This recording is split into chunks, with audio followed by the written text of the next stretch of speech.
Movie, episode 65. My name is Dave Hunt, and that is a super pixelated Michael Swick, because it's snowing in Chicago.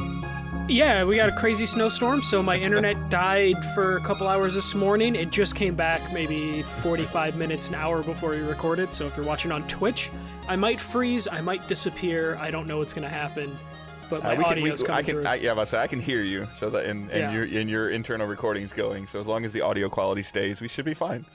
Yeah, we may sacrifice video quality this week. Like you said, we are on Twitch, twitch.tv/digitaldaysgaming, and we also post our weekly show every Thursday at 6 a.m. Eastern Standard Time. And seems like Tuesday is a recording day now, so or for the foreseeable future, these early evenings seem to work well for viewers and interactions and our schedules. And some stuff actually happens usually on Mondays at the beginning of weeks, normally. So we are Digital Days Gaming. Like I said, we post a weekly show, 65 consecutive weeks, with other unique pieces of content similar to what we just posted on the feed with my conversation with Chandler Wood of PlayStation Lifestyles last week on Destiny. Then we also try to live stream when we can, as we're waiting for some stuff to upgrade and some things to settle in with our 2021 goals and schedules. Hopefully you'll see some stuff coming up soon. But all those links are in the show notes, and also ways that you can support us. We'll briefly talk about that at the end. So for right now, as always, the best way to help the show is to leave a review. A couple of you guys have done that over the last couple of weeks, and we appreciate that. But if you could give us a rating and just write some words, I don't even really have to make sense, but if you could just write some words, that'd be great to go along with that rating. And then also just sharing the show, tell a friend. You know, like I said, everybody's maybe not necessarily going to the gym, depending on where you live, but maybe they're trying to make a New Year's resolution for a fitness workout or, things like that. And they're looking for things to help them pass the time. Like we could fit that bill if they want us to, if they like games. So if you could share that, tell a friend, and that would always be appreciated. So I'm going to throw it right over to Michael. And there's two stories in here that seem to be a regular thing the last couple of weeks. And we're going to talk more Star Wars. Shocking.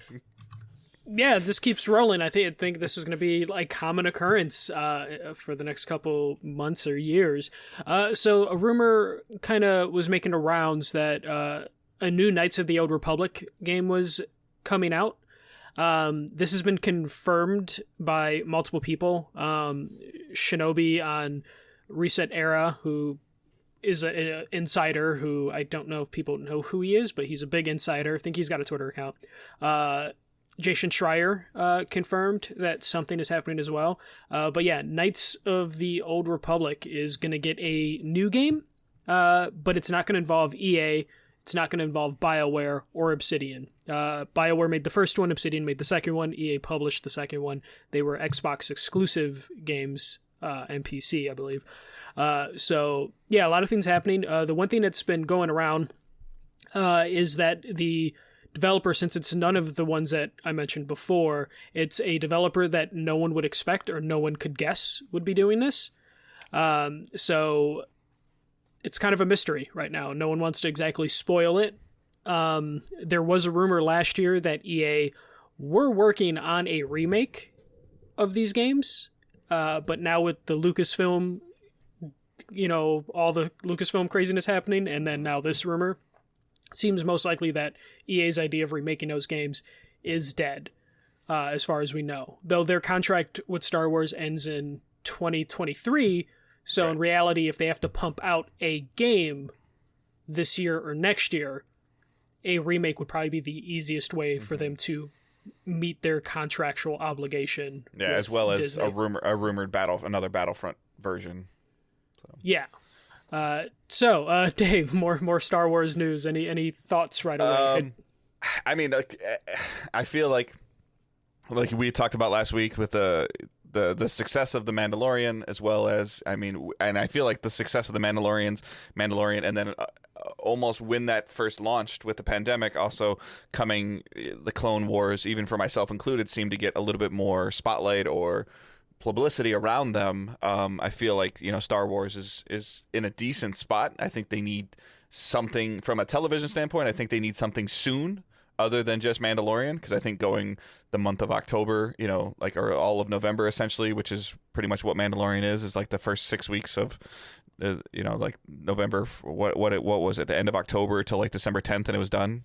Pretty much. Yeah. Well, they do have 7 Star Wars shows in the works right now, so there will be one of those 7 needs to come out like in March or April, like, which I don't think will happen. But yeah. No, I don't either. But in order for them to continue this momentum, like that would help. I don't. To full disclosure, like I've heard of Knights of the Old Republic just because of all the the rumors and speculations and stuff that's been going on around this for as long as I've been covering the industry, which is a pretty long time now. But I don't really know exactly what style of game they were, or what these would be.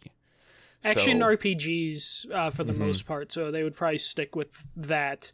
It's basically like the BioWare blueprint that we've come to know, but in an early stage of that. So it would probably continue that. It's just...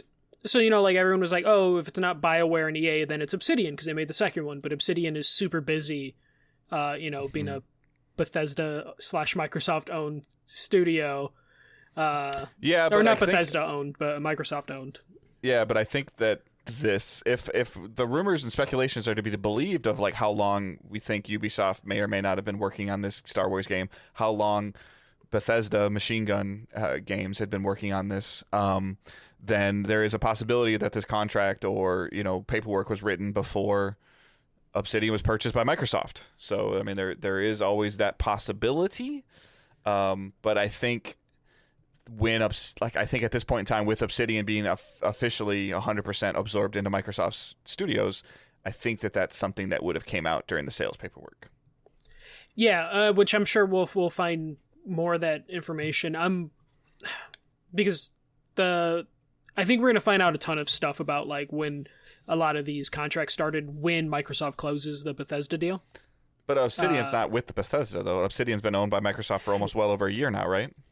Yeah, but like I feel like in their financial reports, when they finally close out the year, they're gonna have to like give like a forecast of their future in order for a judge to officially approve this. Yeah, so we'll find out like when the Star Wars deal started, because that will probably come up in that. And then when they make their forecasts, we'll find out like what each of these individual studios are working on as they like prep people for like, hey, Xbox might have had a down year in terms of software sales, and look to the future for everything that they have going. But yeah, what intrigues me is like Jason Schreier doesn't really hold back in terms of like spoiling, like, or not spoiling, like leaking a game if it's like newsworthy, and it adds to a story. So I'm a little surprised that no one wants to say what developer is working on this, which I feel like if it was a developer that would do bad with this, that would have leaked by now. Like, if it was given to like a mobile studio and they're like, oh yeah, they're going to do, KOTOR mobile. So I'm so curious on like what studio is working on this, and that's huge, because I think messaging is super important, because I mean, you didn't put it in the story, but like you talking about this reminded me. So we found out this week that Vicarious Vision is essentially being closed and folded. I forgot to put in that. Yeah. We'll talk about that right now then. Yeah, so I mean, but it kind of goes hand in hand with like, okay, so what no-name studio is working on, not no-name studio, but what surprise studio is working on this new Knights of the Old Republic, whether it's new or it's a remake. And then, but again, the messaging behind that is important, because initially the news came out that Vicarious Visions, which was a Activision proper studio, that had done Tony Hawk and had done some work on Destiny when Destiny was with their Activision deal, as well as doing a ton of like you refer to them as like an auxiliary studio, doing a bunch of multiplayer maps and just doing some great quality of life work on some things, and building remakes like Tony Hawk Pro Skater, and to your point, like not messing it up. And then, so the first press release is Vicarious Visions is being closed and it's being folded into Activision Blizzard, into Blizzard proper. And people are like, well, that sucks. And then over the next couple of hours or the next day, it comes out that the reason that happened is because it appears that they have been doing a phenomenal job on a Diablo 2 remake. Yeah, so it sounds like they were like working on that, and to where it sounds like now Blizzard wants them to help with Diablo with as good of a job as they are doing or have been doing on the remake.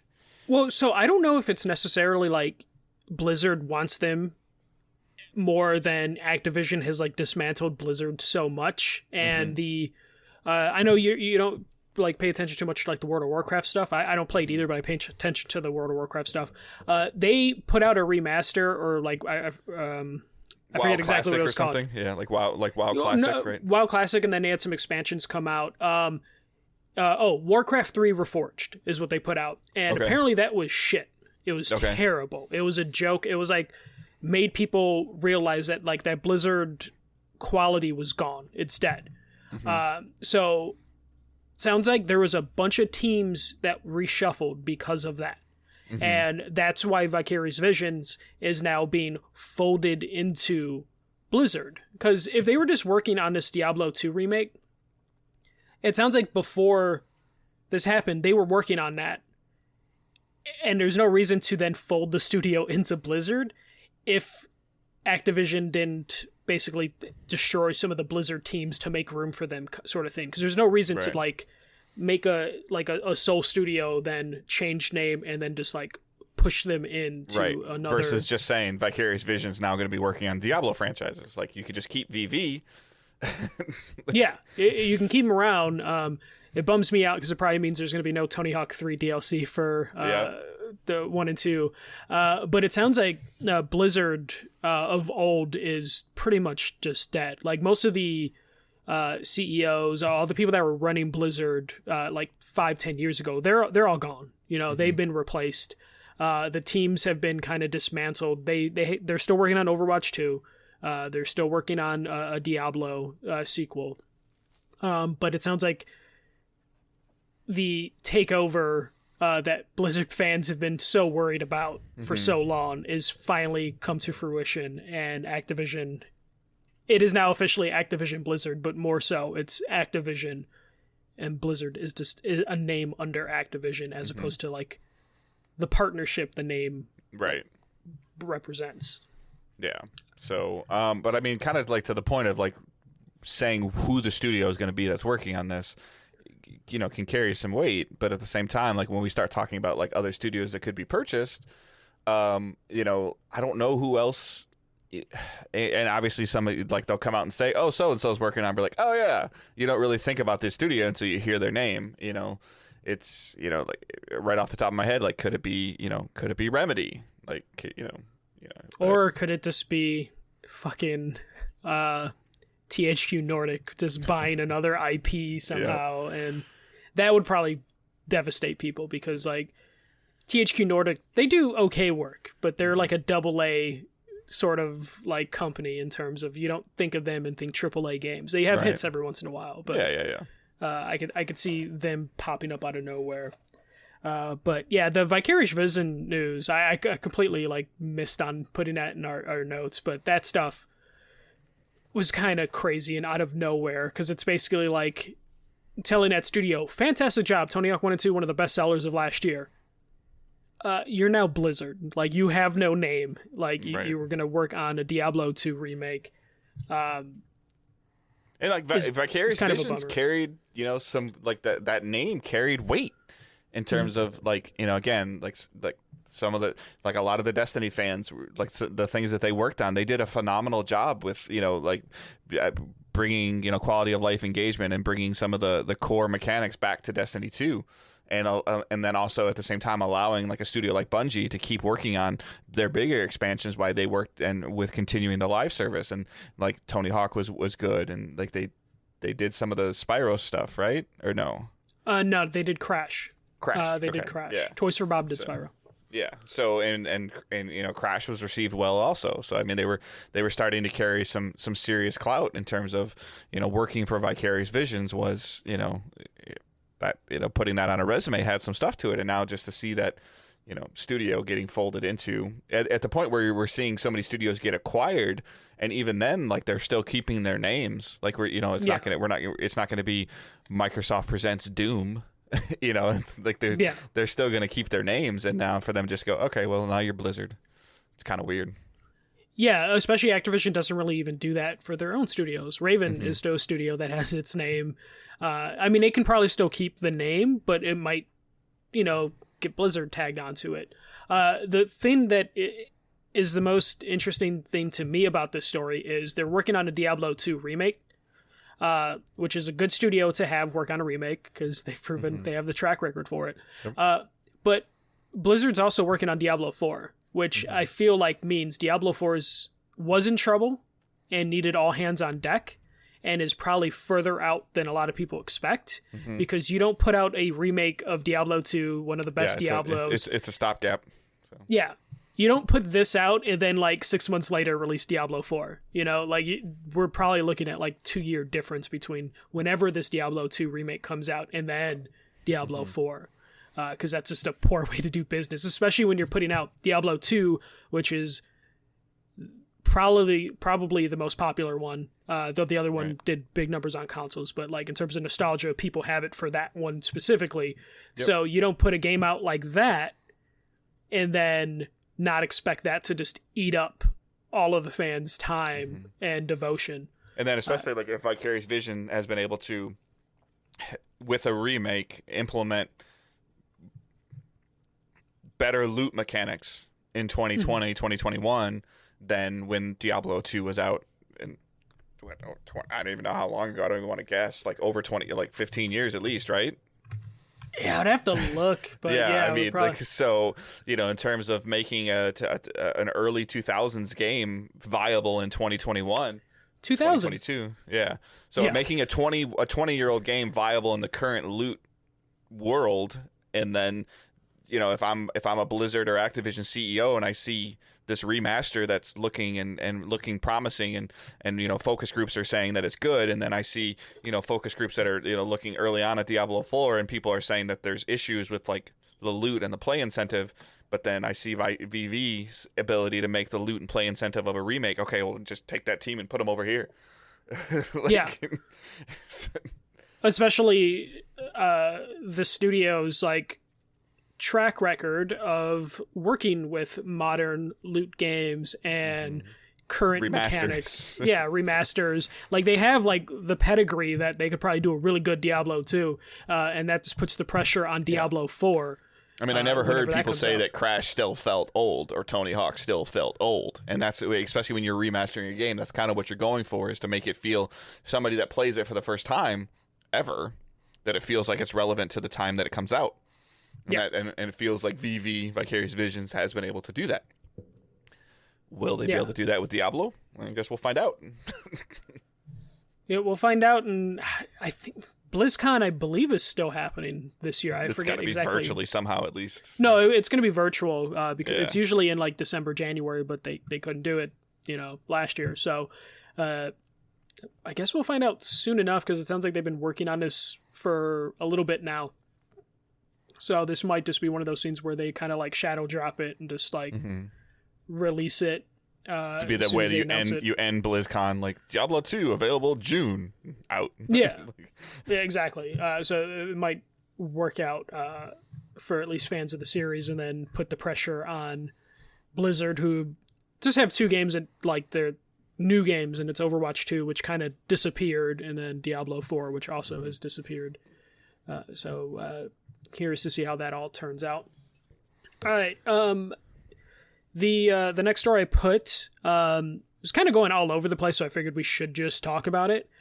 So Warner Brothers put a job post up looking for to fill specific positions, and in the descriptions, it talked about how their projects that they're working on are going to have a heavy focus on live service. So it seems like they are prepping all their new hires to work on games that are going to be focused on live service. And Warner Brothers, we pretty much know what their next couple years are going to be about. Their current lineup is Gotham Knights, Back for Blood this year, and then next year Hogwarts Legacy and Suicide Squad.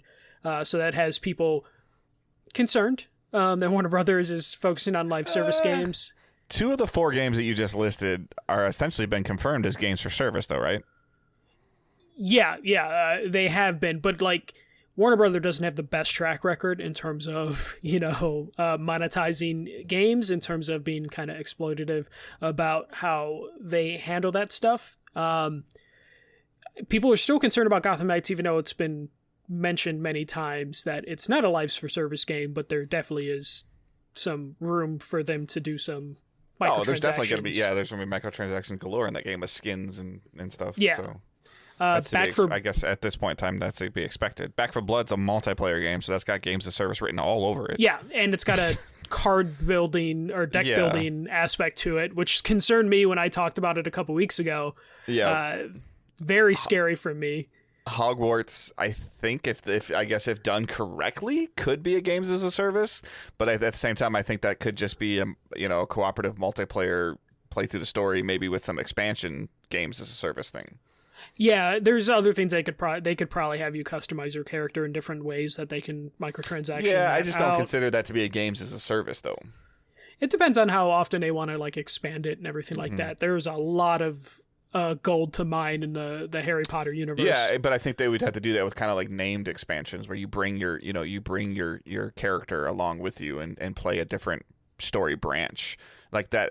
And I guess I don't consider that to necessarily be as much of a games as a service as a game like Destiny or Division or Apex that has, seasonal content that where for the most part, the core story doesn't always progress fluidly as much as I think you would have to progress it.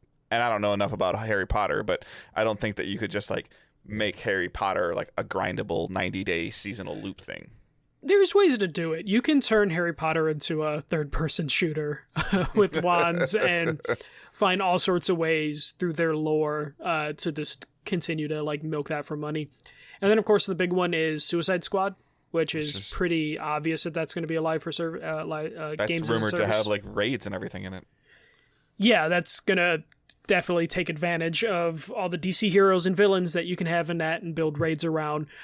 So looks like Warner Brothers' future is going to be focused on games as a service, which is Warner Brothers doesn't have the best track record.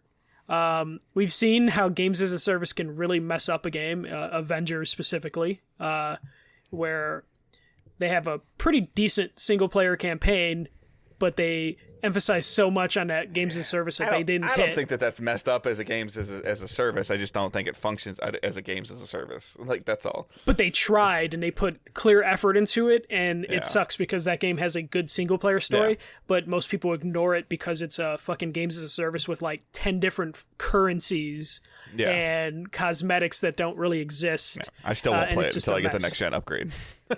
I looked the other day. I'm like, when's this coming? And they don't really have a date. So I was like, okay. And then they have to still release expansions and all this stuff. And so seeing how like something like the Avengers can be messed up is definitely concerning when you look at like Warner Brothers, who have a track record, and you see like, oh crap, they have Hogwarts, they can mess that up. Suicide Squad, they can mess that up. Back 4 Blood could definitely be messed up. Well, it was always a concern with any kind of like Back 4 Blood, maybe not as much, but any kind of games as service that has a license behind it can be scary because like we've been talking about it for months. Like Captain America carries a shield, like that's what he does. Hulk is green. You can't change really his look and keep it like compared to the Division, which to kind of just built its own character in its own world. In You're Destiny. A dude or a lady in those games. You can't play with more than one Hulk in Avengers.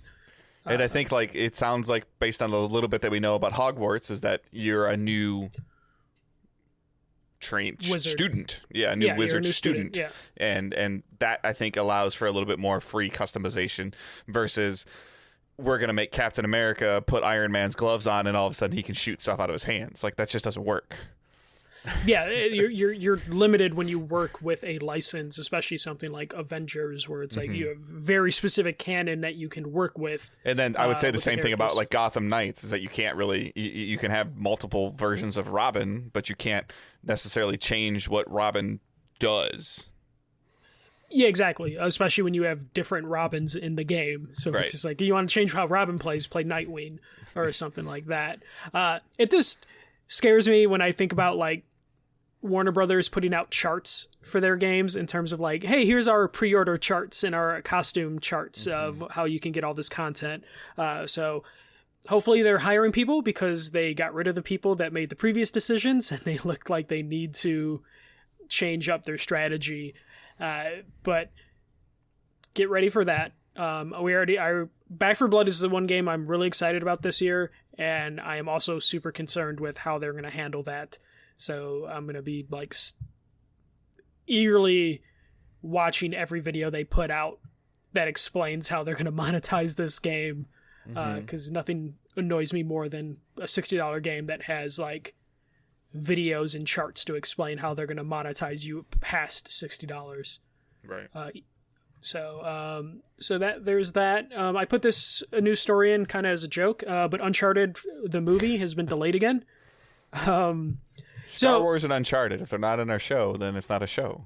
Yeah, no, not at all. And we always have to mention this movie because it's been taking for fucking ever. So this movie's been delayed 6 times, or delayed move forward 6 times already. The new date is February 11th. So February 22nd is what you wrote. Yeah, that is wrong. I also wrote Fen. So it is February 11th, 2022. So this movie obviously has been through hell. It's been like in development hell since 2008. It's gone through 7 directors. It's supposed to be done though, right? Like the filming is done. So this is strictly hopefully the world's a better place in a year. Yeah, I think this is strictly like, maybe post-production's taking it a little bit longer because people are still having to kind of work from home. So yeah, it got done shooting. It was shot in basically 2 parts. They started shooting in March, then COVID happened, and then they started to shoot again in October, finished shooting, and it's just been in post-production now, and then they probably just want people to be able to see it in theaters. Especially, it's being put out by Sony Pictures, I believe. So Sony Pictures is the only studio that doesn't have a streaming service. So they are more inclined to have to wait for theaters to be open than any of the other studios. Like Warner Brothers just, drop it on HBO Max. Disney drops it on Disney Plus or Hulu. Sony is in the position where they have to release in theaters for it to make sense, or they have to have a bidding war and sell it to one of the streamers. So we'll see Uncharted next year, hopefully, eventually. And I'm excited for it. All right. Here's the last story that we have. I was really excited to talk about this when it was announced, but then stuff reversed course, so it's a little less exciting.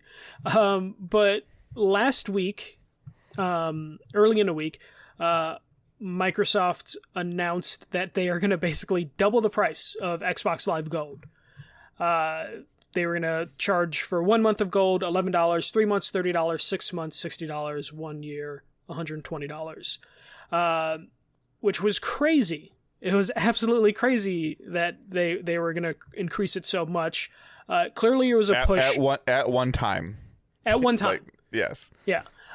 Clearly, it's a push to get people to just switch over to Ultimate Game Pass, which would have been $4 more.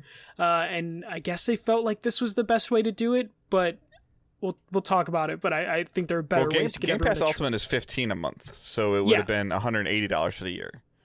Yeah, no, but I'm saying for 1 month of Xbox Live Gold, it would be $11. Right. So, gotcha. Like, if you're one of those crazy people that do 1 month for service. Gotcha. Yep. Yeah, so it would have been a huge increase in gold to try and get people to just move over to Ultimate and spend more money. This was obviously met with a hell of a lot of backlash. So the next day, Microsoft put out... That night. It was that night. Okay. Yeah. Oh, yeah, it was that night. So Microsoft... their blog post came out, like, I don't even know, 7, 8 o'clock, 9 o'clock in the morning, Eastern time. And I feel like before I went to bed, like 10 or 10:30, they had released another blog post saying, "Our bad." Yeah, their first sentence: "We messed up today, and you were right to let us know." They basically went on this whole statement that's like, "Hey, we're not gonna do this after all. We listened to you." They almost try to make it sound like they weren't the ones that created the problem. Like they're the good guys for fixing this problem that they created. But any company has to do that. But in the middle of this, or buried in this, they also were called out about how, like, on PSN and Nintendo Switch Online, free-to-play games don't need to be And PC. And PC, yeah, PC. Including the Microsoft Store. Yeah, you don't need to pay for an online subscription for free-to-play games. You know, like to play Fortnite. Fortnite. You don't need PlayStation Plus to play Fortnite. You don't need Nintendo Switch Online to pay for play Fortnite. So they decided that they were also going to do that. Reports are saying that the free-to-play announcement was in the works for months, but they decided just to throw it in this just to get some goodwill. Should have never been a thing in the first place. But shouldn't have been. And I had thought that, not to cut you off, I'm sorry. I had thought that this had gone away years ago when they were getting at the launch. I feel like at the launch of PS4. Xbox One, we were getting a bunch of stuff about their Xbox Live service, and I guess at one point in time, like if you even wanted to watch Netflix on an Xbox, you had to have gold. Yes, which I believe that is the one thing they like reversed. And that went away multiple years ago. I feel like it was at the launch of the prior gen consoles. I thought when that went away, the issue with free to play went away with that, but apparently not. Yeah, that did not go away. Which now it's gone. So now if you want to play Fortnite or any of the free-to-play games, you do not need Xbox Live Gold, which is a good move. Them just throwing it into this announcement just felt like they were just trying whatever they could to get some goodwill back. Mm-hmm. And they'll probably get some canceled subscriptions from, some diehards who no longer need it. So this whole thing is clearly a push to get people on Game Pass Ultimate, but this is the shittiest way. Yeah, from a consumer standpoint, this looked terrible. From a business standpoint, for Microsoft, it was kind of smart. From an optics standpoint, you look like an ass. Yes, you look like a fucking asshole. The thing about and I put some stuff on Twitter. At this point, I feel like just gold should just go away entirely, and it should just be Game Pass and Game Pass Ultimate. Like, give them an option to give the consumers an option to have Game Pass with no online component, and then give them an option to have Game Pass with an online component. If you really, really want Game Pass subscriptions, and some people push back on it with me and saying, well, there are some people that don't care about the Game Pass games, which is valid, but there's not I'm not making this a Sony versus Microsoft thing when I say this, but there's not a version of PS Plus where you can just get access to online. Like, the games come with it as well. Even if you don't care about them, they come with it. Yeah. So, and you have games with gold for Xbox Live Gold, but at this point in time, like, I feel like if you're going to give away a game with gold, just add it to Game Pass. Yeah, that's always funny though, because I, as an Xbox user now, I like looking at games for gold. I forget it's a thing because I'm just used to like Game Pass getting like 6 games added a month. What I don't understand why, like, I get why PlayStation, they have to do the PS Plus games because there's not much there in terms of like their services and stuff. They haven't added now to PS Plus. I don't get why. I understand why they would still pay for online. It's because it's free money. That's basically why they would never get rid of Live. But I don't understand why they don't just have Game Pass and Live together and just drop some of the extra features. Mm-hmm. Like, I have Ultimate Game Pass, so I have access to Game Pass on my PC, my Xbox, and my phone. That's cool, because I will use all 3 of those, because I'm a fucking crazy person. But how many people don't need that? Not a lot of people have gaming PCs or want to game on their phone. So the idea can I just have a version that I can go online with my box and play some Game Pass games? Yeah, exactly. Like, if they could do that, that would make more sense to me with this increase. If they're like, hey, Xbox Game Pass or Xbox Live Gold is now $11, but it includes Game Pass for Xbox. Mm-hmm. That would probably make more sense. And then you can transition people into the Game Pass ecosystem without upsetting too many people about the price increase. Because then you're giving them value for the change, as opposed to what Microsoft did of just like, no, you're just going to pay more. Like, you're just paying more, no extra value added. This is the same conversation we were having early on about $70 games, $60 games, $80 games. Like, Xbox Live Gold has pretty much been the same price for over 10 years. PS Plus, other than the $10 increase in price a couple years ago, has been $50 or $60 as long as I can remember, so almost 10 years. like it gets into that, inflation conversation. I think increasing the price of these services is inevitable. But trying to go from doing 100% increase at one time is bad. Yeah, it's just not the smart way to do things. So Microsoft got shamed a little bit, and they deserved it. I'm wondering if they did the math in terms of how many people have like stacked Xbox Live Gold accounts, for multiple years, and how many people have to where they wouldn't just convert them to Game Pass. Like, hey, we're increasing you to $11. You have Game Pass automatically. You're now stuck having to buy Game Pass. We'll transfer your next 5 years of Gold into Game Pass Ultimate. There must be enough people that have it stacked that they were just like, oh no, we can't do that math. We can't handle that hit. Because there's no way they didn't see the outrage coming. I guess they were just hoping people would be and I on saw a board bunch of stuff on the internet too about people saying like they need to like offset and start generating more income. Like I think if it comes down to it, like if you present somebody, I think they really wanted you to either or scenario. I'm talking about it in a 12-month situation. So $120 for Game Pass for 12 months or $180 for Game Pass Ultimate for 12 months. Within that $180, you get, or for that extra whatever it is, $60, you get access to all these games on your console, on your computer, on your phone if you have an Android. Plus all the games with Gold and plus all the deals. Like, is Game Pass worth a $60 increase, or at the current time, because Game Pass Ultimate is currently $180 and doesn't look like it's going up at all. People think that this was foreshadowing for Game Pass increase. I think you're wrong. But in the scenario of is the price disparity between Game Pass and Xbox Live Gold $90, which is what it currently is right now. And I don't think the answer to that is yes. So instead of bringing Game Pass down, they thought to bring Xbox Live Gold up. But then I think they realized how many people really don't care about it. In that scenario, how many people don't care about Game Pass? Yeah, they only care about playing their games online because they only a mass majority. They play Call of Duty, Madden. I don't want to say it like that all the time, but they're buying 2 or 3. They're a FIFA, a Madden, Call of Duty, Rainbow Six. That's most what they people play. Just play like 1 or 2 games a year, and those are the 2 games that they're gonna play. So they don't care. When I worked at Target, I would interact with people all the time that had no clue PS Plus even had free games. Yep.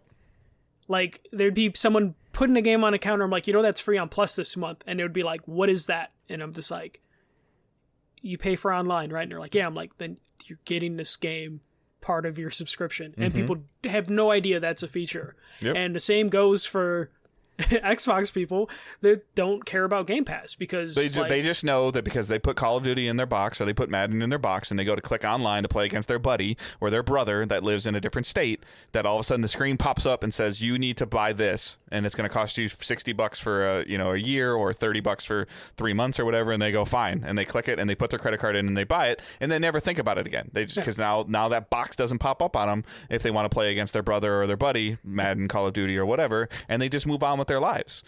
And when they get a notification that games for Gold, hey, you can download Little Nightmares on your Xbox, if they're like a Call of Duty, Madden, FIFA player, they see Little Nightmares and like, I don't give a shit, and they just continue to play their game. Like, they don't interact with that stuff.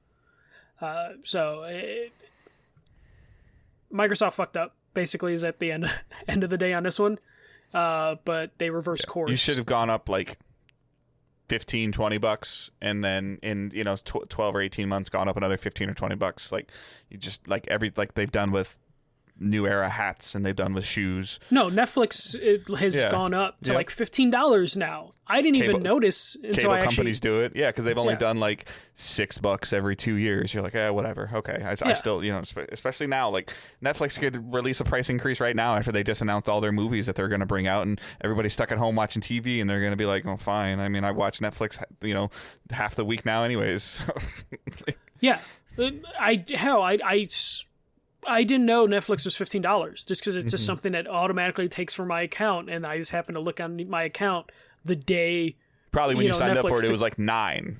Yeah, it was. I think it was $7.99, and then it increased to $9, and then $11, then $13, and now it's $15. It's just like okay, I guess it's $15. That's what Microsoft probably should have done on here. I'm not going to be surprised if Sony is also looking at like how much can we raise plus because games are $70. Right. Well, they know they can't go to 120, so they're probably going to go to like 80. Like yeah, they'll add like a little feature to it, or maybe they'll finally add PS Now to it. But like all these companies are going to, especially looking at all the things that they want to offer and the amount of money it costs, you know, to get these games on their service and stuff like that, like everyone's going to be looking to increase price. Except Nintendo, which offers like the bare minimum of shit. So Nintendo, you know, with the cheapest service, probably won't increase anytime soon because they don't offer you shit. Yeah, they don't really care. They're like, well, everybody else is charging for online. I guess we can just do it because we're How that's much? who we are. $20. Okay. But that's all I have for the news. Unless you saw anything else this past week. I did not. So what we're planning on watching, I'll go first. I don't really have a reason. I'm kind of in a funk again. I even put it on Twitter the other day. But recording the thing with Chandler, I wanted to be a little more prepared. I kind of fell down the Destiny bandwagon a little bit and started playing and did some stuff and was powering my character up. I still haven't even finished like the battle pass for this season or the seasonal pass to get to 100, which I'll finish it just because I think I'm at like 86 or 87. But the funny part is I was talking to somebody the other day, like I'm definitely playing less, but when I play, it's a much more purposeful. So I actually get, you know, more the drops, and I've gotten some things at a right spot. I'm actually more like at a higher base power level than I've been in a long time, which again gets reset in February, and we'll see what they do. But I mean, I got a raid clear this week for the new raid. I got a shotgun that I wanted. Just like the Hawk Moon, like they released a pretty interesting, intricate, exotic quest line that has some interesting rewards to it. The season's getting ready to wrap up, so I'd like to kind of see how the narrative ends, and then starts kind of tying into the next season narrative as they're pushing towards their next expansion in September and bringing a raid back. So for the most part, I've been kind of just kind of did that on a couple evenings, and I tried. I didn't even play any more Hades. My GameFly game still hasn't came yet. Thanks, Post Office. So that seems to be a little bit of a problem. And then we watched WandaVision episode 3. What I'm finding with that is like it's doing a good enough job of like holding my attention when I'm watching the show, that when it's like, oh, it's over, I'm like, that was 24 minutes or whatever, 23 minutes, other than the fact that their credits are like 6 minutes, which is ridiculous. Disney Plus, man, Mandalorian, like anytime like, oh, this is gonna be a 40-minute episode, it's like, no, it's 34 minutes because there's 6 minutes of credits. And but then Marvel has me so programmed, like I'm sitting here through these whole credits. I did the same thing for the first 2 episodes, and then I gave up for episode 3. Angela like fast forwards it now, so we caught up on a couple of our core shows, just catching up on some other stuff that as some of the shows are starting to ramp back up, and they've been able to do a little bit of filming and finishing up some stuff, finishing up some storylines, just the basic things. I even put it on Twitter. Like I said, I've just been, and I really hope the medium hits this spot for me right now. I am really hoping for something new and innovative, and I think that's what I'm hoping the medium ends up being. The horror genre usually doesn't do anything for me at all. And even as I watch more trailers and try to look into more of more of the medium, I don't get as much of a horror vibe first from it as I do as like detective game, like a puzzle style, a mystery thing. So if there's a couple jump scares in it and I stream it, like, you guys will probably get to laugh because I'll probably freak out. But because everybody's like, oh, Hitman, like a couple people posted on Facebook and on Twitter about Hitman. I'm like, I know what Hitman is. I don't know what the medium is, and I also didn't realize this as well. Like, this is Microsoft's first time, putting this flag in the ground of Xbox S and X and S game only. Like, this is not coming to Xbox One. Yeah. So like, this is their first like true next gen game, which I've been feeding for on either console. That and again, I think I spoke to this before. Owen completed Miles Morales on whatever adventure mode, easy mode thing with with the help of me on some other stuff. But again, playing that on, helping my youngest son play that on PS4. Like, that game shouldn't have been on PS4. Sorry, like the cutscenes are jumpy, like visibly jumpy, and I'm just like, wow. And then again, I've spoiled myself probably with HDR and my 4K TV. Like going into my PS4 is in the bedroom. Like it hurts my eyes, like looking at, like playing the same game. Like, and it's always been different for me. People are like, oh, I can see frames. Like, yeah, I can see frames if I play the same game. Like I've always said, when I went from Destiny on PC to Destiny on console, like I felt it. Going from Spider-Man on PS5 to Spider-Man on PS4, like I felt it. But if I was playing Rainbow Six on PS5 at 60 frames and I went to go, and then like let's just say the medium's at 30 frames, like I'm not gonna feel it because they're different games. Yeah. But I just really hope that that medium is that. And then at the same time, like in February, I hope Destruction All-Stars is a fun plus game, that Destruction Derby, whatever the hell that game's called, is a fun game that has a different, unique gameplay mechanic that grabs me for a little bit. Because all the stuff I've been reading and seeing, medium's going to be an 8 to 12 hour campaign, and that's it's a one and done scenario, which is great. I love it. But like that's kind of where I'm at right now, is that I was gonna wait to rearrange my office and start streaming again until I got my new monitor, but my monitor's been back ordered to February. I'm not gonna wait that long, so the next intention is to bring the Xbox downstairs again, and to hook it up and stream medium, and even if that has to be just through Xbox Share or whatever they have, then that's what it'll be through. So hopefully I can kind of show you guys that game and kind of interact with the community, because I do miss streaming, and I do want to stream. And then taking my consoles upstairs during the holidays, just because everybody was home and things like that and the television that I had kind of slowed that down and crippled that. But I did pick up our second PS5 today. My son bought this one. Everybody relax. This came out of my son's money. He got a disc version PS5. We got it last week on Best Buy, and we had to do curbside pickup today. So that's here. So that means that the console the digital version will come downstairs, and I can start rehooking all that stuff up, and then hopefully get back onto a streaming schedule. It does appear that as post holidays happen, like settling into my new store, that it looks like my closes might be earlier in the week, hence why we've been recording live on Tuesdays, because I'm not always home at 9 o'clock, 10 o'clock at night on a Sunday or Monday anymore. But that also means that I might be able to commit to like a Thursday night or a Friday night nightly stream. Like that I can go, I'm going to be off every Thursday night, I think, and the majority of the Thursday nights. And the other thing that I want to do, I posted it in the Facebook group. I posted it in Discord. And I don't know if this is the best game to do this with, but it's the first one that came to mind. And I think it's going to be like one Saturday a month at like 3 or 4 o'clock Eastern time. So maybe some of the UK listeners and community members can get into it. And I don't even, like, I think Michael saw this and I haven't even talked to him about it. But I want to do like an Among Us or a game like that game night where we can get 6, 8, 10, 12 of us together. I can stream it. We can hang out. We can play. We can laugh. And, like, I don't want it to be like every Thursday or anything like that. Like one Saturday a month. Maybe it's every other month. I don't know, like, what's going to work or what's not going to work. But just a chance for community members to meet each other, to interact with each other, have some fun. I don't care if you know how to play the game or don't. The main reason that I think Among Us would work so well is because you can have a terrible laptop or whatever your work issues you for work from home. It can probably run Among Us. You can play it on your phone. Discord can run in the background. You can play it on a tablet. It's free with Xbox Game Pass on PC. Yeah. So you can play it with a tablet. Switch. You can, it's on the Switch, and you can plug Discord into your phone and plug your headphones in, and we can conversate that way. Like, so please, like, if that's something that you have any interest in, like, message me, email, myself, email the podcast at digitaldaysgaming.com. Any of those things, I would love to do something with the community. Like, you guys can maybe get to talk to my wife a little bit, because my wife will play, and she'll periodically play if we need to fill spots, or if she wants to play.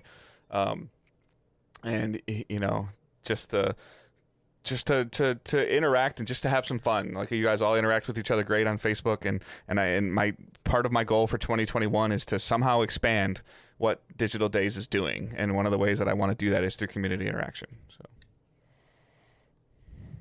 maybe Michael will play. Who knows? Maybe. Who knows? My schedule's weird. Yeah. Anything else? No, that's it for me. So my list is super, super light. I've just been playing Titanfall 2. I'm almost done. I understand there's only 9 missions. I'm on like mission 7. Been kind of just doing like 1 or 2 missions a night. So nothing Nothing crazy with that. I'm really enjoying it. The gameplay's so good. The dialogue between the Titan BT and the pilot, really hilarious. The story is relatively generic for the most part. You're like behind enemy lines and all that stuff.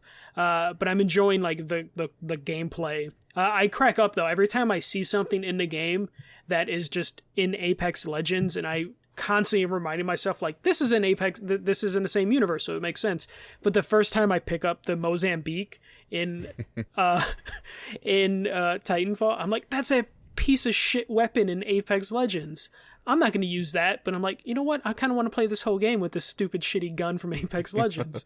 Because it didn't like trigger in my brain until I saw that particular gun, and I'm like, wait, all these guns are the guns from Apex Legends. Which always fascinates me that we're in this like recycled content culture. Like, stop reskinning stuff, stop using recycled content. But then Respawn's just able to essentially take an entire weapon pool from a single player or multiplayer game and put it in a battle royale, and people are like, this is cool. Well, yeah, no, like I don't know if you played Titanfall 2. I believe you did.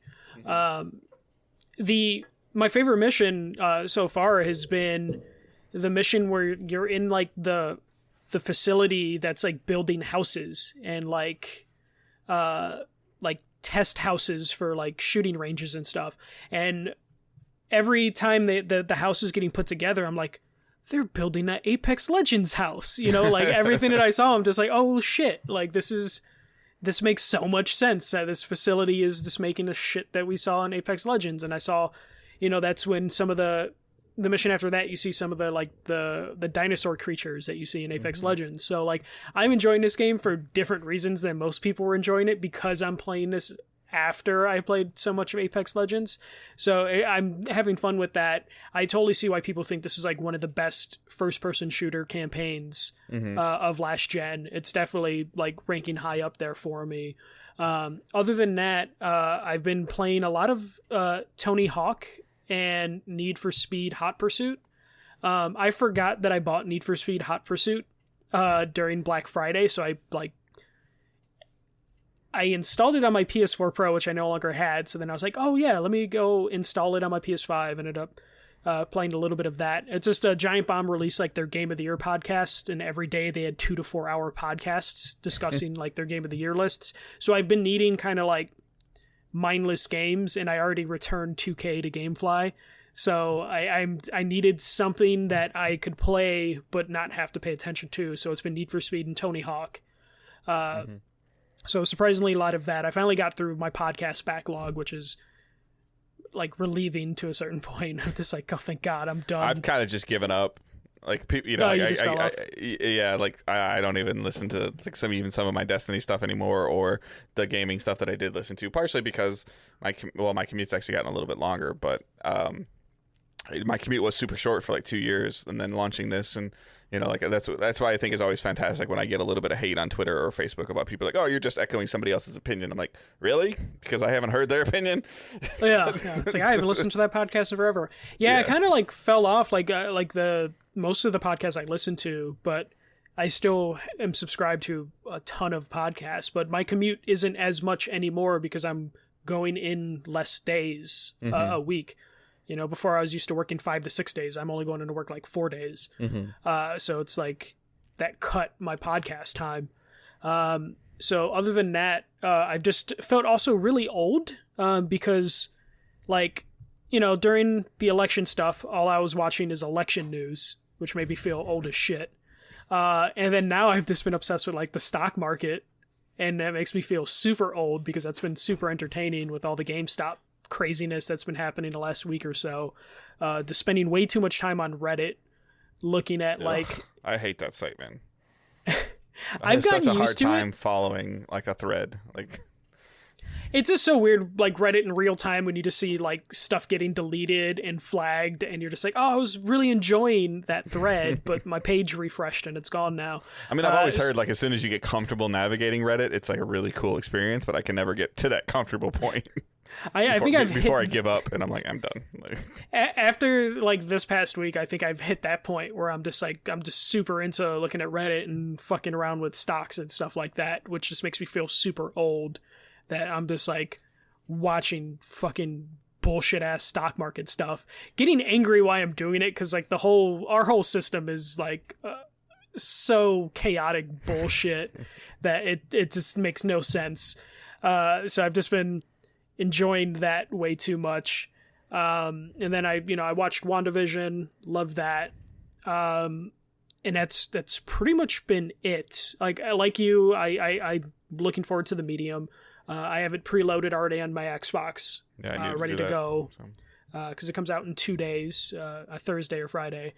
And then I'm getting Like a Dragon, the Yakuza game. That's more like a JRPG instead of a brawler. So I'm picking that up. It's a GameFly game because I forgot to cancel my GameFly, so that's coming. I saw like Kingdoms of Amalur: Re-Reckoning on sale already, and I'm like, because I heard really good things about it before it was remade. Yeah, no, don't. Yeah. I have it. Me and Sarah looked at it, and it was just like, this is fine, but it's aged just enough. That, I think it'll be Hitman. I honestly think it would be Hitman before it would be Kingdoms of Amalur. But yeah, I was trying to look. I thought that I could buy Hitman on my PC and get the other 2 versions, but I don't think that's the case.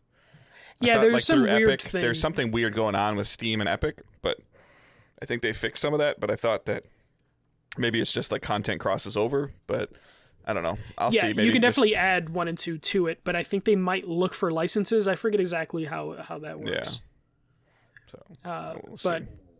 Yeah, that's it for me. So just looking forward to the Medium, like you. And I have no idea if I'm going to like this game or not like this game, but I'm just I've said it for months, and you guys, if this shouldn't sound as a surprise for you, I think it's important to support or provide support for a developer that does something new and interesting. And I didn't realize the Medium was originally supposed to come out on the Wii U. This game has been in development forever. So I'm hoping it's just something different, something new. I want something different. that hopefully feels next gen. That's kind of all I guess want from the Medium. You're saying it simpler than I am, but I just a new title. I know what Hitman is. I already know what it is. I don't know what the Medium is or isn't going to be. So I hope that it's something that that carries some weight, and I hope this is something that in turn carries Game Pass subscriptions, because there's a lot of people that seem to be wondering is this feasible, a feasible way for Microsoft to survive as a company or to survive as a gaming division. And we all know that I think that it is, and we'll just have to see. Because you can this is I think I saw it listed on Steam for $40 or $45 on a discount or something. So this game is available to purchase, not through Game Pass, but it is only available on the X, the S, and PC. Yeah, and the developers talked that they could bring it to PlayStation if they want, which usually just means there's a exclusivity timed window on it. So it could come to other platforms later on. But it's the developers from Layers of Fear, which people always talked about adoring. And then I think they also worked on the Blair Witch game, which I heard wasn't great, but that also was a game that no one really had expectations for. So this is the one thing I'm looking forward to. As soon as I get home from work, I'm going to hop on the Xbox when this comes out, and hearing that it's an 8 to 12 hour game makes me happy. It makes it even more or less. I'm not scared to play it. I'm not scared to commit to it. Oh crap, if I really like this and I just lose 30 hours out of my it's somebody even posted that question in the Facebook group of putting a game on easy to experience the story and not to have to bash your head against the wall. I'm totally down for that in terms of the situation everybody's is in their lives of time to play. It's the same reason I won't grind for an achievement or a platinum trophy or a 100% completion of a game. It's I don't have time. I want to play something else. I don't want to learn how to do a backflip through a flaming hoop and swing through something else. But the reverse of it is a game where gameplay works really well. For me, Spider-Man, I went and I've walked away from that too. But I'll have no problem going back there and trying to do some more collectibles and do some other things because the game flows and plays so well.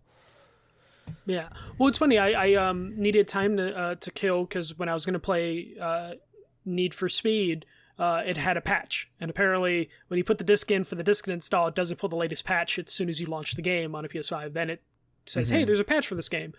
So I needed to kill time, and I ended up playing Astrobot. I went back to Astrobot, and I was just like, oh, let me just mess around with this, and I kind of just grinded out some trophies, even though it's like a really easy game to like get the trophies for.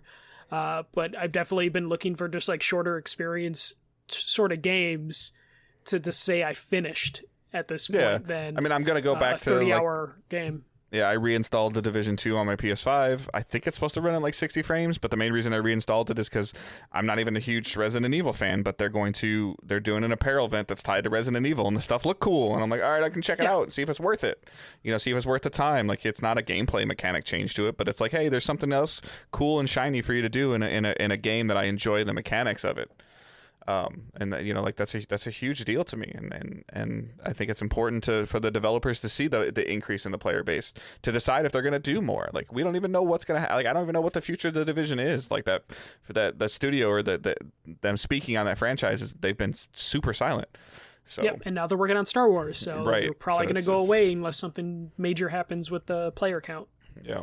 So all right, we're going to jump into questions. So questions and comments using hashtag AskDigitalDays. You can post them anytime you think of them, and we'll happily add them to the show notes. Justin Wilson, what is your favorite game to replay? Destiny doesn't count. I don't replay games very often at all. And I guess if you would ask me what's my favorite game to replay, it would probably be like Zelda, like Link to the Past.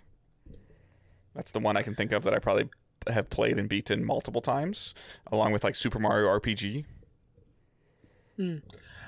For me, like, if we're not talking about like my usual like playing Tetris to kill time sort of thing, if we're talking about like story games to replay, probably Uncharted 2 is a game that I've replayed probably a dozen times by now. Don't have the platinum on the PS3 or the PS4 version. I have the Uncharted collection. I bought it on disc before that, and now it's on part of I think it was part of Plus or something, or or it was like super cheap digitally, and I started playing them again. I'm like, I don't want to do this. Yeah.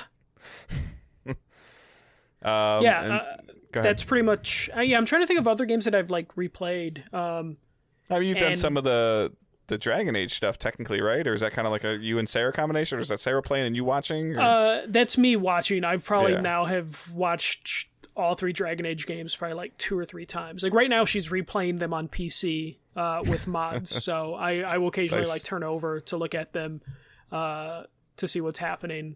Especially Dragon Age 4 is coming out, and I bought her the Dragon Age novels, so there's like 7 Dragon Age books like on the table. Like the Spyro games, I've replayed those a bunch of times as well. So nice. I think Uncharted is the one that I've played the most. All right, Stephen Wren posts, you guys work in retail. If you had the power, what would you do to stop the scalpers of the PS5 if they can be stopped at all? I'm gonna give kudos to Best Buy. I just bought one from Best Buy. Like, Best Buy required an additional level of 2-factor authentication for me to be able to finish my purchase. I had to sign into my account, and then while I was in my account, I had to verify my account, and then I could check out. And then in that case, they were allowing purchases to be made for in-store pickup only, so they weren't shipping out at all. So, and I think that these are ways that they're deferring that, at least in the U.S. Yeah, verifying your account is a good way to stop bots. In-store pickup is a good way to limit resellers that are only local. More CAPTCHAs, I think, would help kill some bots. But also a big one that they can do would be limit how many they issue to a credit card. In terms of, like, they can easily flag your card and be like, this card's already purchased a PS5. That would kill bots significantly. Though don't underestimate resellers having multiple cards. As someone who used to work at fucking Target during console launches. Oh, this one declined. Here, try this one. Yeah, you're talking about people that do this professionally. They have like 10 different cards, and then their wife has 10 different cards, and their friend has 10 different cards. So those are all different ways that they could do it. It sounds like Best Buy is already kind of implementing it by having Dave verify his account, which means that should slow people down. But more CAPTCHAs. Like, you can make it really annoying for people. Yeah, and the way I had to verify my account, which almost sucked and I almost felt like I was going to lose it, was I had to wait for them to send me an email with a code in it. And with their site getting smashed with the email requests, like it took a little while to get that code. Like it usually when you send code and it's like oh, email's been sent and you go to your email box, it's there. Like that wasn't the case. You know, and again, like I drove 35 minutes to get my son's system, but that doesn't bother me because he wanted the system, he paid for it, and 35 minutes isn't terrible, but not everybody would do that. So yeah, there's different ways to do it, but right now I think companies just kind of really just want whatever money they can get. And I mean, Dave talked about this before, but like the incentive for them to make sure resellers don't buy is usually only important when people can come into the store. And currently we're not in a situation where you can go into every store, though everywhere around the country is opening up. But like without the incentive of like, hey, we need to make sure we have these in stock, so when someone comes in, they might buy something else in the store. That's not really the case now. So there's less incentive for retailers to go this extra mile. Mm-hmm. All right. Dave from Philly on Twitter. Also, do you guys have any hype for Resident Village? And Michael, what are your thoughts on the WWE Network going to Peacock? I wasn't going to call you that, like while you're changing the document. Sure. Yeah. There's a demo on PS5 for Resident Evil that I need to download and check out. But again, like I mentioned earlier, I'm not really sure if the horror genre is something I want. I played Resident Evil 5 and 6, and I really enjoyed them, but they were kind of more like a third-person action shooter. 7 did not appeal to me at all. And then 8 seems like it's going down the more of the track of 7. I might give the demo a shot. Maybe it'll make for some hilarious YouTube video or something. I don't know. But those games look amazing. And the way that they're able to, the story that they're able to tell and the people's reactions that I've seen playing those games, that looks super cool, but it can kind of stay over there, like away from me.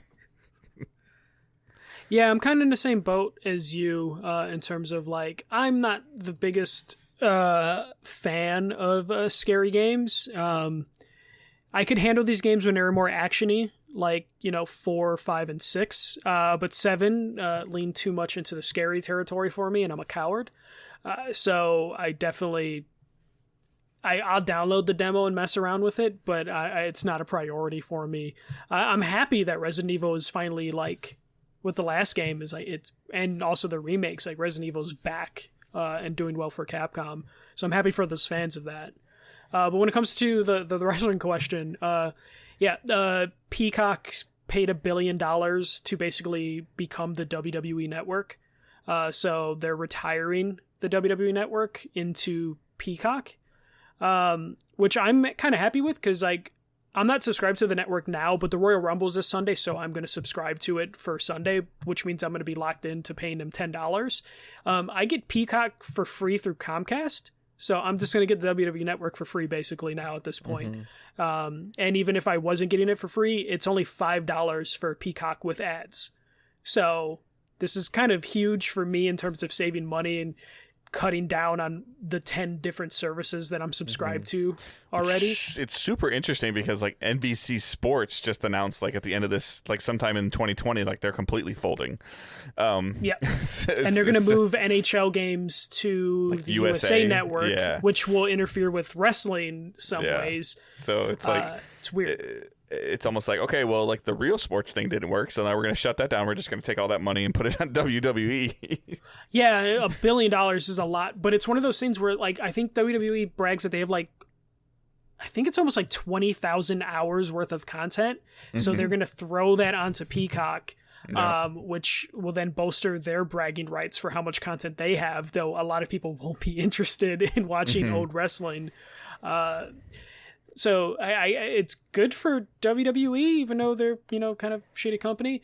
It does make things a little weird with like, will they break away the pay-per-views? That's what I was just about to ask you. So is your subscription going to, because like my son and I looked this up the other day. So the UFC fight, Conor McGregor's fight on Saturday was on ESPN Plus.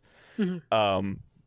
But you still had to buy it on ESPN. You had to subscribe to ESPN Plus and pay a pay-per-view fee. So you were still paying the $70. They offered some package that was like $90 and you got like a year of Plus or ESPN Plus or like 6 months of Plus. And I got it from like a an ESPN Plus standpoint of like, okay, well, here's another carrot in front of you of the McGregor fight, and then you can see like what we have to offer you for like only like $20 more, and then maybe see if we can get you that way. Yeah. You know, but does that work? It has to do something. ESPN pays a crap ton of money for that UFC fight, but didn't help their servers. It's crashed during the fight. I don't follow it that closely to know that, but you know, like, so that sucks. Like if somebody paid $70 and then it crashes or whatever. But I think that's the same thing as like we've heard about those people paying $60 or $50 for a Mike Tyson fight and watching him knock somebody out in 3 seconds. Yeah, like, you know, so like that's always like super fascinating. But it'll be interesting, like, does that warrant enough money for NBC's paying them however much they paid them, and then they're just going to throw Royal Rumble or the other, because it's monthly pay-per-view, right? Yeah, it's monthly pay-per-view, but there's like 4 that people care about, and there was a rumor that they were looking into breaking those 4 pay-per-views away from the subscription and go back to charging people $20 to $70 like they used to. Right. But I meant, like, so if they throw that, does NBC confident enough that the $5 to $7 a month subscription model is going to carry enough weight for them to pay that off? If they're including like the Royal Rumble on that, like, I don't, that math doesn't add up to me. Yeah, well, as of right now, it's going to include the Royal Rumble, WrestleMania. It's going to continue to be the $10 service as of now, but it sounds like they're still working out the details if WWE wants to. Don't get me wrong, you're gonna see Peacock subscribers go up. Like, yeah, and they're apparently going to transfer WWE subscribers to Peacock, which I don't know how that exactly works because WWE Network costs more than Peacock. Right. Though I guess they would give them the ad-free like version of that. So I want to see what happens once they decide what to do with those network subscribers. I also want to know if that means the network is just going to disappear, because it'll be a shame if it disappears in its entirety over into Peacock. Or is it going to be like an app within Peacock? Yeah. Or are they going to convolute that ecosystem to fill the WWE content? There's a lot of ways. Plus. Yeah, there's a lot of ways this can go wrong. Oh yeah, for sure. Though I'm hoping it means that there'll be better servers. I hope Peacock's like technology is a little bit better, because WWE Network used to be good because they used the MLB Network technology or whatever like MLB had, but then they moved away from that because it was too costly to have good servers, so they went to another system that's shit. So I'm hoping that they get transferred over to like a better. It's a super interesting time. I was reading some stuff today that it looks like Amazon Prime is the leader in the clubhouse to get exclusive rights to Thursday Night Football all season. Yeah, Amazon is kind of killing it right now with that stuff. Yeah. And we didn't talk much about it, but they did the playoff game on Nickelodeon, which got like really good reviews. So in terms of like broadening your audience, but then seeing the Amazon Twitch partnership is still like fantastic. Like you mentioned, like they've let some high end streamers like stream the games, and they've used Twitch chat to like kind of let you guys have a little bit of fun. Like, are they going to score a touchdown on this play? Like almost like gamble. But you get channel points, and so the way that they're been able to use this to interact with more people, and I don't think it's crazy. Like my son would be like, okay, I have to watch the game on Amazon Prime, like that's fine. Versus somebody like my dad's age would be like, what do you mean I got to log into an app to watch football? Yeah, like why can't I just turn it on Fox?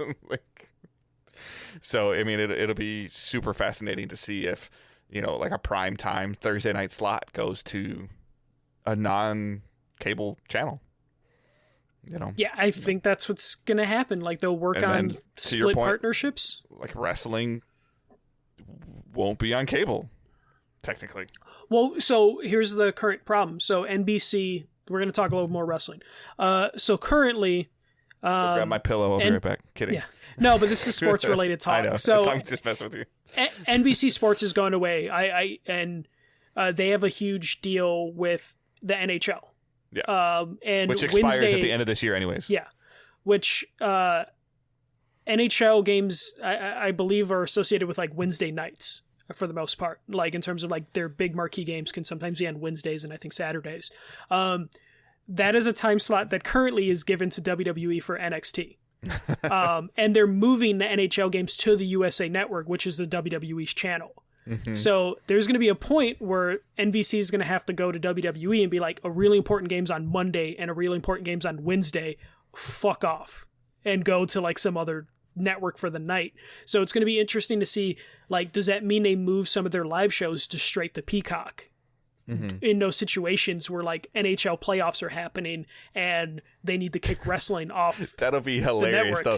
If you turn on the TV like on a Wednesday night, like Michael, you turn the TV on to watch wrestling, and then there's a hockey game on, and you're like, "What the hell is this?" And then like on the little ticker, it says, "If you're looking for WWE, please go here. www. Well, so old school wrestling fans would know WWE back then used to get like canceled for the day for the dog show. The Westminster Dog Show would like, no wrestling this week. They would work it into their story of like, we're going on a 2-week break. It would just be like, hey, no wrestling next week because the dog show. We're going to be in that scenario again for wrestling. That's in terms of for WWE, that's how much power the networks used to carry. Yeah. Now it's the product carries it for the networks. Like that's changed over like the last 20 years. Like it's not about like Fox going to the NFL and saying, well, we're going to give you this much money because we want the ad revenue. Now it's the NFL going to all these companies saying, all right, who's going to pay us the most money to broadcast our stuff? Because no matter where we broadcast, they're watching. Yeah. Nickelodeon, Amazon, people are watching. So it's like the power has shifted to where like people, like we heard about that with the XFL, like who's going to partner with them, and they got a partner and then they fell apart again. And now like it might not be a post pandemic, it might be okay. But it's fascinating. Like the networks don't. But it's like if your sport is successful, the sport carries the power. But then, like to your point, like the NHL is like going to TV networks, like, hey, can we make a deal here? And they're like, sure, here's like 50 cents. Yeah, And then WWE right now is at all-time low ratings and stuff like that. Yep. So like NBC right now has like two, quotes sports, for wrestling. Put the quotes on 2 sports that are like not great at ratings. Being like, hey, can we get a time slot? And NBC's like, I guess, but only one of you at a time. We don't have enough to pay for the football and the NBA, so we'll just do like, we'll do football and we'll do football once a week, and we'll do like wrestling and hockey. We'll be okay. Yeah. They're like, okay, whatever we can get. Like, I don't know. When I heard that news, I was just like, oh, that's crazy. And then when NBC like said their sports division's kind of going away, it's like, oh, what? How am I going to watch my Bulls games? Where am I going to watch my Bulls games? It's weird. On the Bulls app that's going to come out, or the NBA TV app that's going to have a Bulls thing. Like the White Sox are finally good, and then now we're going to have the point where I don't know where I'm going to be able to watch them because they're only on NBC Sports. Yep. All right, that's our show. I would assume, I think Michael and we don't really do this as much as we used to, but I mean, spotlight-wise, I would think that spotlight for both of us is medium this week. Yes. Just please be fun. Please be cool, innovative, and fun. Yeah. Even if you're just a good tech demo, I'll take that. You can have a shitty story. Just be a cool tech demo. Yeah. So hopefully I am working a couple overnights, but if you're listening to this live, I've got a couple overnights that's starting now, and then I'll be kind of like on my way, almost done with those when Medium comes out. So my plan would be to stream my playthrough if I can get everything set up right. So that'll kind of be like my initiative goal.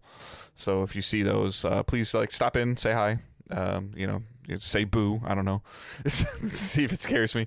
But yeah, check it out, especially if you're on the fence about wondering if the game's worth it or not worth it. At the same time, if you have a relatively good PC, just sign up for Game Pass. I think first time subscribers get it for $1 or $5 or something. So see if you like it. This is a great new step to play. Like I said, this is kind of like Microsoft finally putting their flag in the ground of here's our next gen game, and I hope it's next gen.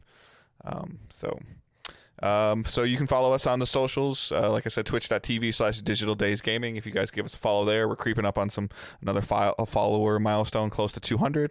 So any of those always help. Twitter @DigitalDaysPod is the main account.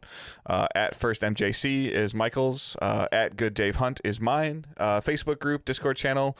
All those links are in the show notes. Please let me know if you want to play a game like Among Us, or if you have any other recommendations for something stylistic like that we can play.